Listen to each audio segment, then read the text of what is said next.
Buenos días, tardes o noches, bienvenidos a mi cortometraje de historia del siglo, que va a tratar únicamente del Porfiriato, así que sin más rodeos, comencemos. El Porfiriato fue un régimen que fue llevado a cabo por el presidente Porfirio Díaz. La primera vez que se colocó en el poder fue en 1876 y, sorprendentemente, se mantuvo ahí por más de 30 años. Hay muchas opiniones sobre Porfirio Díaz que afirman si era malo o si era bueno, ya que hubo mucha prosperidad económica, pero el pueblo no estaba de acuerdo con su presidencia por la desigualdad que había entre la clase baja y la clase media. Pero Porfirio Díaz en varias ocasiones dijo que ya se retiraría de la presidencia, pero siempre manipulaba los resultados para ser elegido de nuevo. Entonces, desde este punto, hagan sus conclusiones. En este periodo del tiempo, más del 90% de la población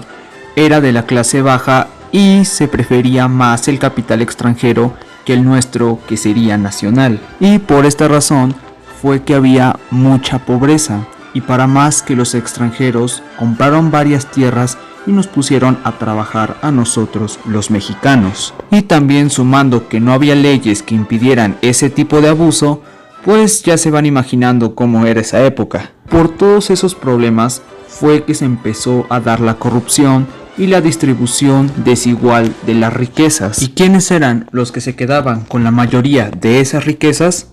Exacto, los extranjeros. Luego, en 1908, Porfirio Díaz dijo que ya estaba cansado del poder, y fue entonces cuando llegó Francisco Ignacio Madero a postularse como candidato para la presidencia. Y por fin, en 1910, Madero fue elegido como candidato, pero al ver que Madero tenía mucha popularidad en el pueblo, decidieron mandarlo a prisión. Sí, una vez más, Porfirio Díaz celebró su triunfo. Pero en octubre de ese mismo año, Madero salió de la cárcel y se fue a Estados Unidos a hacer el plan de San Luis Potosí.